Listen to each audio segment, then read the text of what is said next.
चलिए आज सुनते हैं उस महान योद्धा रानी की कहानी। एक ऐसी रानी जिसने अकेले ही एक पूरे साम्राज्य को ललकार दिया। ये दास्तान है साहस की, बलिदान की और उस अमर कहानी की जो इतिहास में हमेशा के लिए दर्ज हो गई। तो बात है 19 नवंबर की। ये सिर्फ एक तारीख नहीं है, ये वो दिन है जब हिंदुस्तान की सरजमीन पर एक ऐसी शेरनी पैदा हुई जिसकी एक दहाड़ से ब्रिटिश साम्राज्य की बुनियाद तक हिल गई थी। कहानी की शुरुआत होती है साल 1828 से। जगह थी पवित्र नगरी काशी। यहीं एक मराठी ब्राह्मण परिवार में एक बेटी ने जन्म लिया।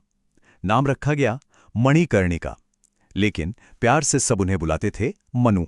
आम बच्चों की तरह मनु का बचपन खिलौनों से खेलते हुए नहीं बीता। नहीं, उनका बचपन तो घुड़सवारी, तीरंदाजी और तलवारों के साथ गुजरा। और उन्होंने इतनी छोटी सी उम्र में ही युद्ध कला में ऐसी महारत हासिल कर ली थी कि देखने वाले बस दंग रह जाते थे।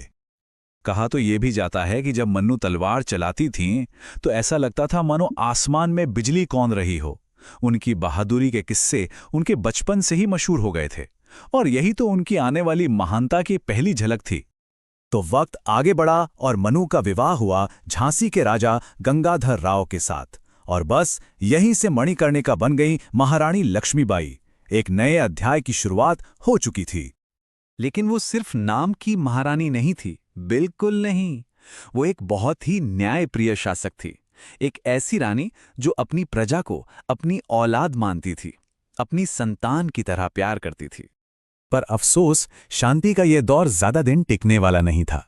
अंग्रेजों की जो विस्तारवादी नीतियां थीं, यानी अपने राज्य को फैलाने की जो चाल थी, वो अब झांसी के दरवाजे पर दस्तक दे रही थी। एक बड़े संघर्ष की आहट साफ सुनाई दे रही थी। अंग्रेजों ने एक नया हथियार इस्तेमाल किया जिसका नाम था डॉक्ट्रिन ऑफ लैप्स, यानी हड़प नीति। ये एक तरह की चाल थी। इसके मुताबिक अगर किसी भारतीय राजा का अपना बेटा नहीं है तो उसका राज्य सीधा अंग्रेजों के कब्जे में चला जाएगा, और झांसी उनके निशाने पर थी। जब रानी ने इसके खिलाफ आवाज उठाई, न्याय मांगा, तो जवाब में मिला एक अल्टीमेटम। अंग्रेजों ने साफ साफ कह दिया, झांसी अब हमारी है। उन्होंने मांग की कि रानी अपना राज्य उनके हवाले कर दें। और फिर उस दिन इतिहास ने वो अल्फाज सुने जो आज भी हमारे कानों में गूंजते हैं।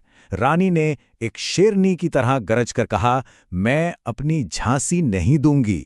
ये सिर्फ एक जुमला नहीं था, ये आजादी की पहली लड़ाई का ऐलान था। रानी के इस ऐलान के बाद तो मानो पूरी झांसी जाग उठी।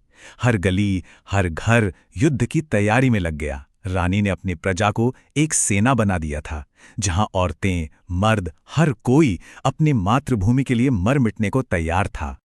सोचिए वो मंजर, पूरी झांसी में युद्ध का माहौल बन चुका था और हर तरफ बस तलवारों की चमक दिखाई दे रही थी। हवा में सिर्फ एक ही आवाज थी, घोड़ों की टापों की, जो दुश्मन के दिल में खौफ पैदा कर रही थी। और फिर किले से उठी वो युद्ध पुकार, जिसका मतलब साफ था, झांसी की शेरनी अब लड़ाई के लिए तैयार है। और फिर जब अंग्रेजों ने हमला किया तो दुनिया ने वो दृश्य देखा जिसे इतिहास कभी नहीं भुला पाया। अपने मासूम बेटे को पीठ पर बांधे, दोनों हाथों में तलवारें लिए, रानी लक्ष्मीबाई अकेले ही ब्रिटिश सेना पर काल बनकर टूट पड़ीं। कहते हैं युद्ध के मैदान में उनकी तलवार चलती नहीं थी, वो गरजती थी। उनके हर एक वार में अपनी मातृभूमि के लिए जुनून और प्रेम साफ दिखता था। उनकी इस वीरता को देखकर तो दुश्मन भी हैरान थे, उनके भी होश उड़ गए थे। यहां तक कि एक ब्रिटिश सैनिक ने बाद में खुद लिखा कि हमने ऐसी रानी पहले कभी नहीं देखी। अब ये कहानी अपने अंतिम पड़ाव पर आ पहुंची है। रानी अपनी आखिरी सांस तक लड़ी, एक पल के लिए भी उनका हौसला नहीं टूटा, एक कदम भी वो पीछे नहीं हटी। वो दिन था 18 जून 1858 का। इस दिन उन्होंने अपनी मातृभूमि की रक्षा के लिए अपना सर्वोच्च बलिदान दे दिया।